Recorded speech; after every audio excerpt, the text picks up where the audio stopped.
a falar e trazer na tarde de hoje é um tema muito importante e interessante para todos aqueles que, por exemplo, ingressam no mercado de trabalho, para todos aqueles que almejam ingressar nas empresas e organizações, participando de processos seletivos e querendo fazer o seu melhor marketing pessoal, a comunicação, a oratória, o falar em público é de suma importância para você fazer a sua autopromoção.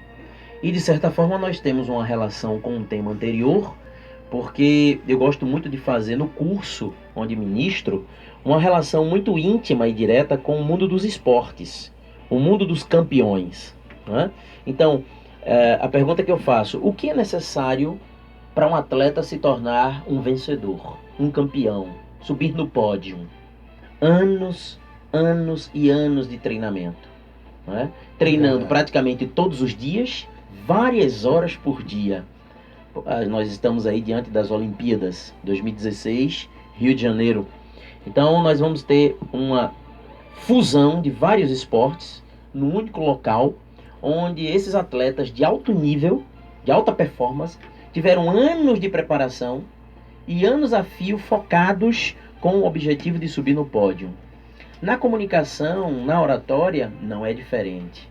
É necessário também toda uma preparação prévia, um trabalho anterior, um planejamento, para que ele se sinta à vontade para subir no palco, falar para uma plateia, utilizar o microfone, falar diante de um público. Tudo isso, na verdade, requer planejamento, preparação, treinamento prévio, e aí com certeza o sucesso acontecerá.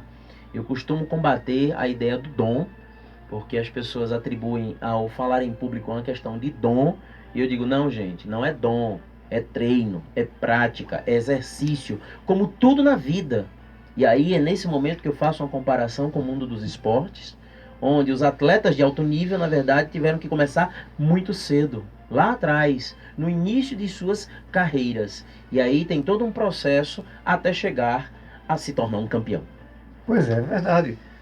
Veja só, professor, eu sou psicanalista e atendo crianças geralmente, e acho muito interessante porque eu sempre vejo a mesma reclamação, que a mãe chega para mim e diz: doutor, meu filho passa 4 horas no computador, não conversa com ninguém, e eu sempre faço a mesma pergunta: enquanto ele está no computador, a senhora está fazendo o quê? Porque enquanto é cômodo, a gente deixa, e depois vai culpar a informática, né? Vai culpar a tecnologia. Mas eu tenho uma preocupação quanto a isso, aproveitando aqui a sua presença, que é o seguinte: essas crianças, elas estão tendo problema de se comunicarem. Hoje, qualquer criança que nós formos falar com elas, vamos encontrar aquela dificuldade da retração. Elas têm medo da comunicação, elas não conseguem conversar. Isso, na minha visão, eu tenho uma visão sobre isso, na parte de psicanálise, mas eu pergunto a você: você acha que isso vai trazer um prejuízo muito grande no futuro? Não tenho dúvida. Eu também compartilho dessa ideia. Eu sou daqueles que pensam que tudo na natureza é neutro. A utilização é que vai dar um enfoque positivo ou negativo. Isso. A informática chegou para ficar. É uma ferramenta que contribui valorosamente para o nosso crescimento e o processo de desenvolvimento da criatura humana. Mas, como você muito bem colocou, é viciante.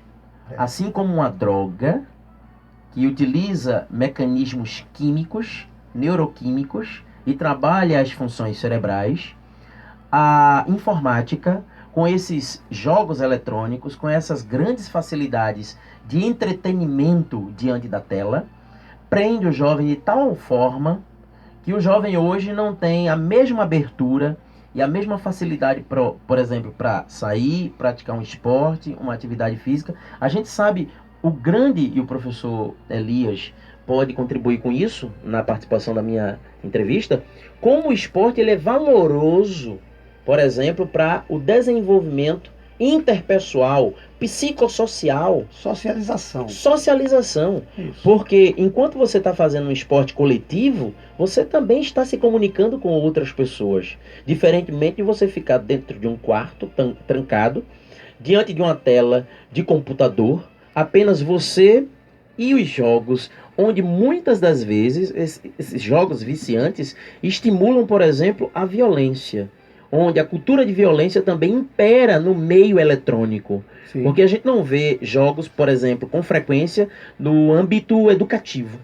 Nós vemos muito raro. Nós vemos com muita frequência bombas, tiros, morte, carros passando por cima de pessoas, e é impressionante como a cultura da violência ela se alastra também nos meios eletrônicos.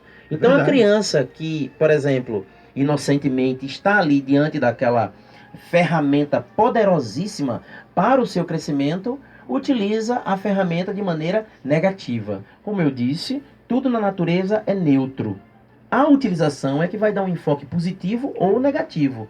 Nós hoje não vivemos sem energia elétrica, mas muita gente já morreu na cadeira elétrica. É verdade. Qual é o problema de uma faca? A mão de quem a conduz. Na mão de uma dona de casa, ela é super útil para cortar legumes e carnes. Mas na mão de um assassino, é arma que mata. Então, qual é o problema da faca? A faca não tem problema nenhum. A utilização, exatamente, a utilização é que vai dar um enfoque positivo ou negativo. A informática recai nessa mesma situação.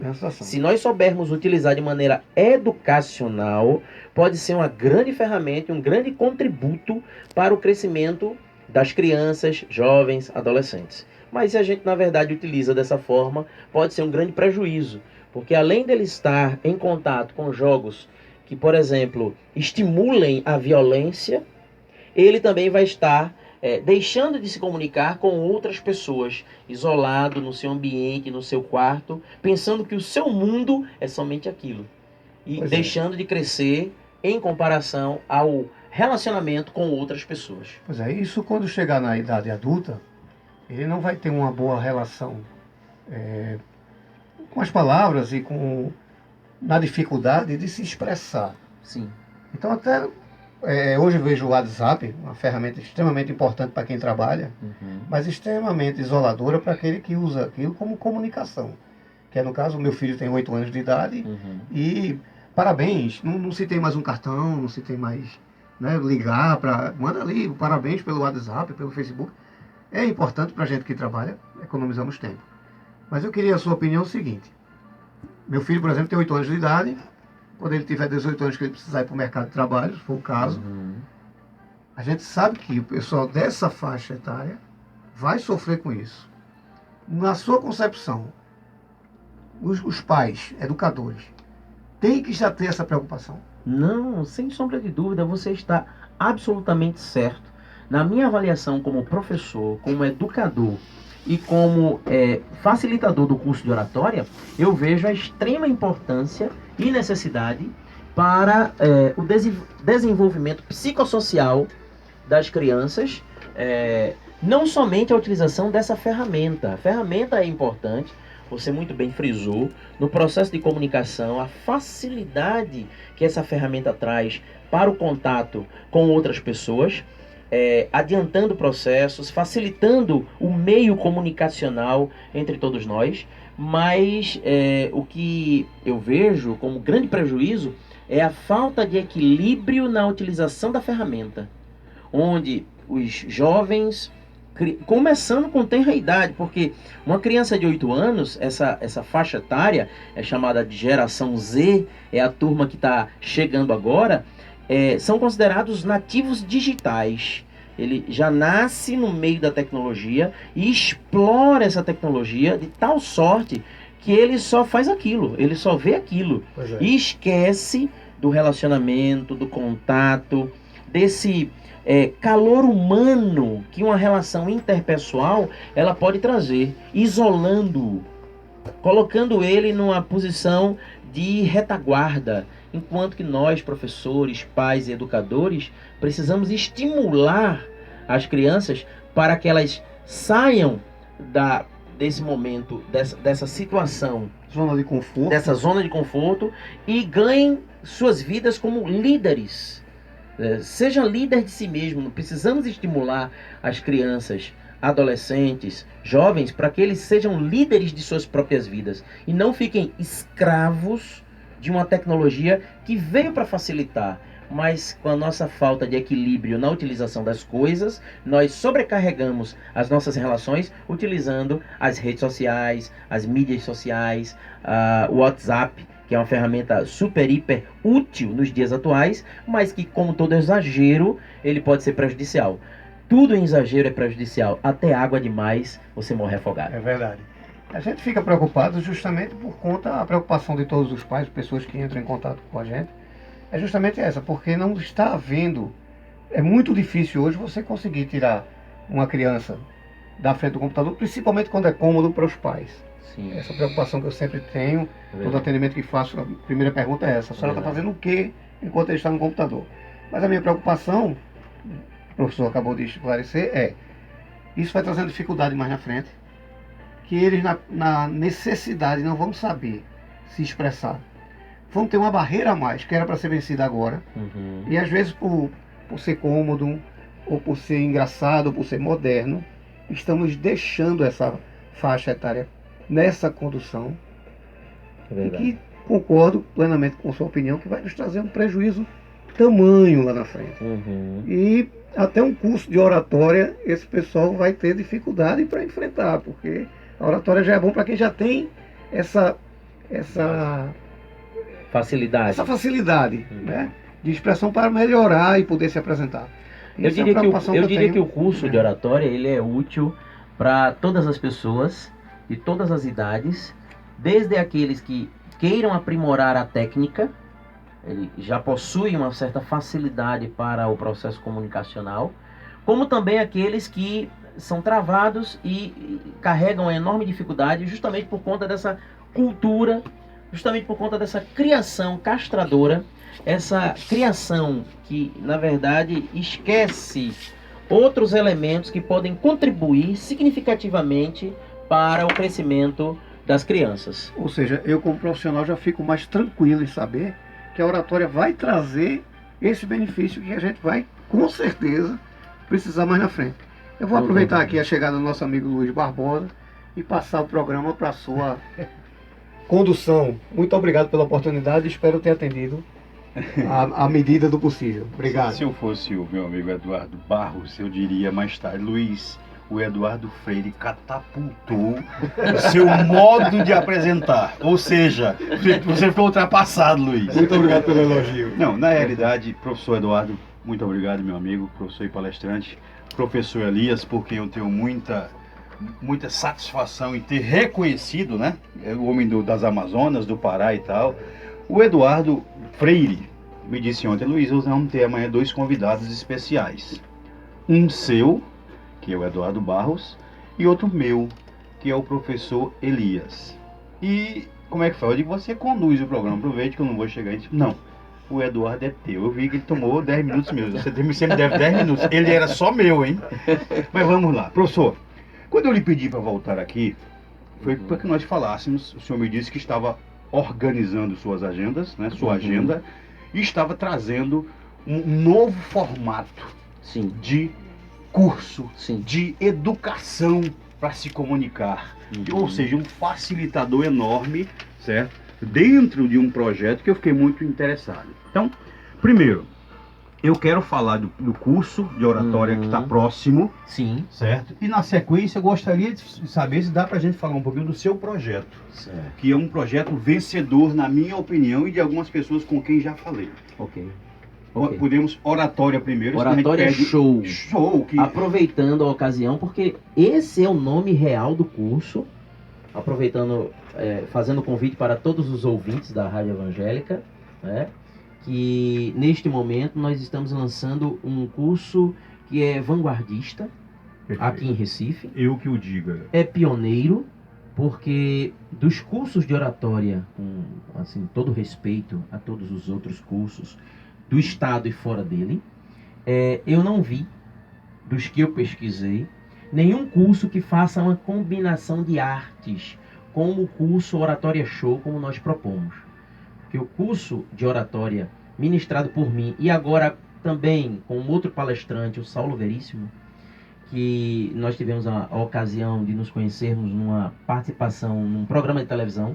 Quero também dizer, assim, em primeira mão, que eu estarei todas as quartas-feiras no programa da Rede Brasil de Comunicação, canal 14, com o apresentador Felipe Cavalcante, no programa Assunto do Dia. Eles tinham um programa que era 1 hora de duração, passou para 1h30, com outros quadros.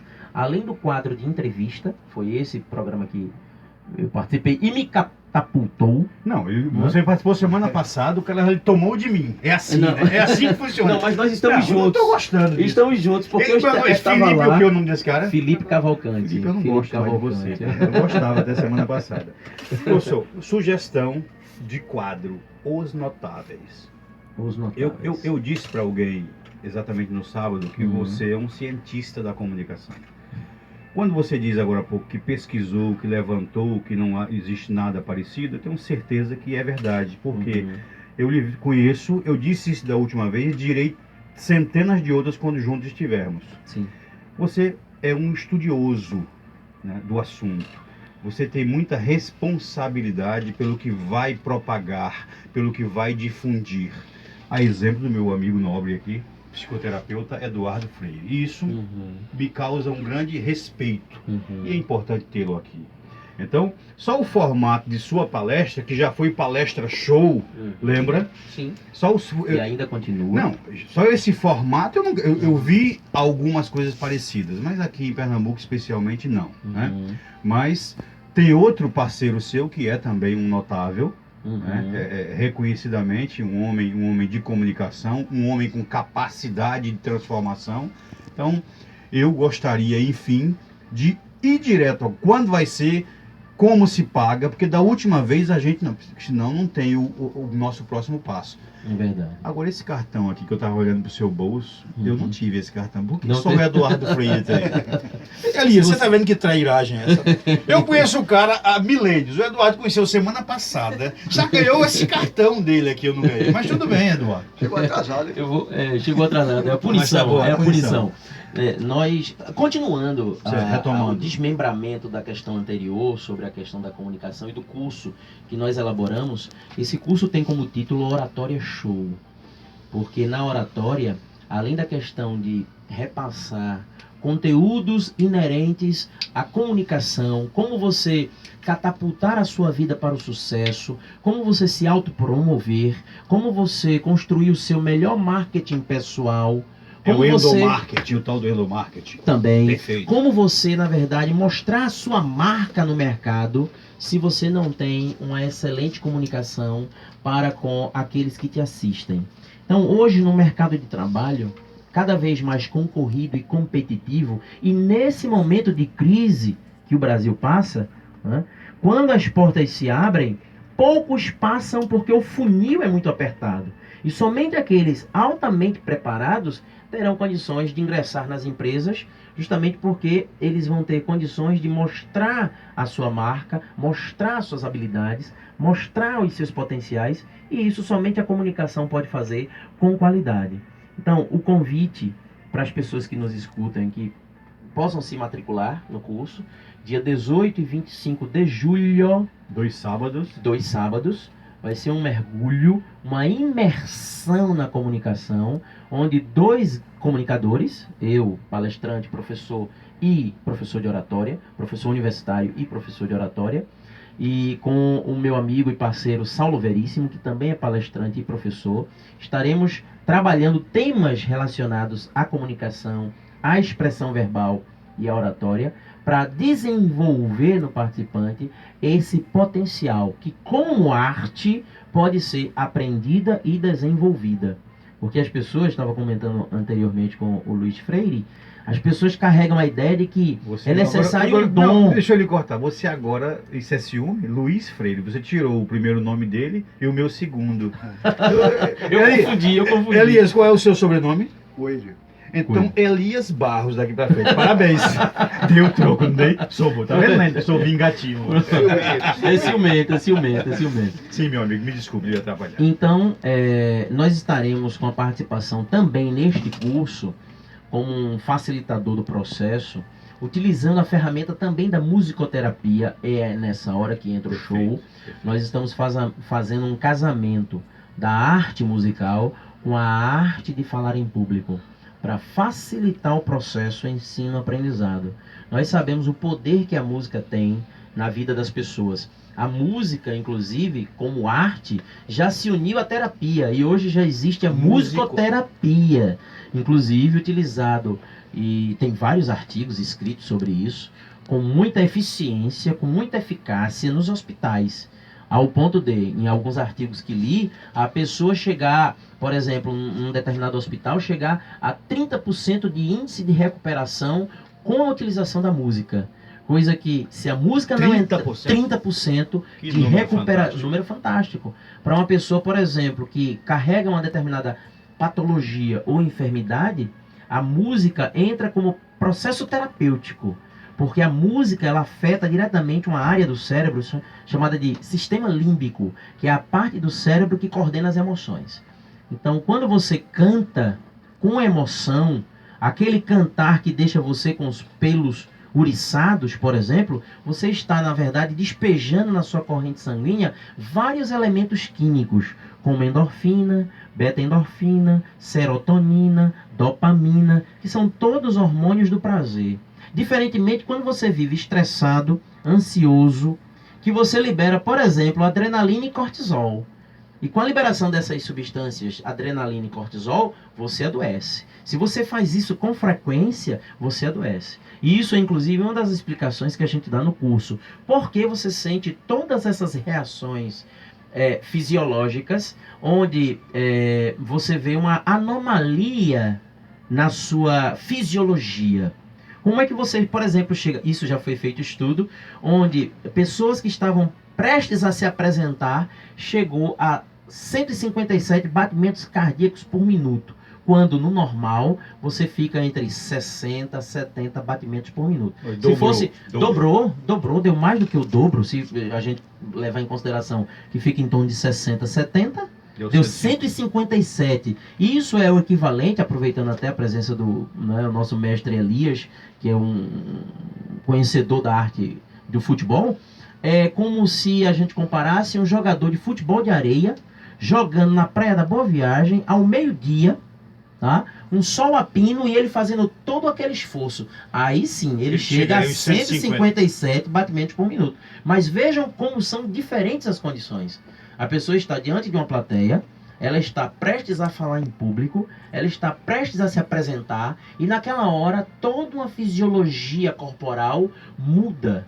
Como se, na verdade, ela estivesse participando... E sem controle, ele não tem controle. E sem controle, porque, na verdade, isso vem como uma avalanche, é uma cascata química que você tem no seu corpo, e naquele momento você fica descontrolado. E isso, na verdade, impede você de fazer boas apresentações. Desenvolvida pelo emocional.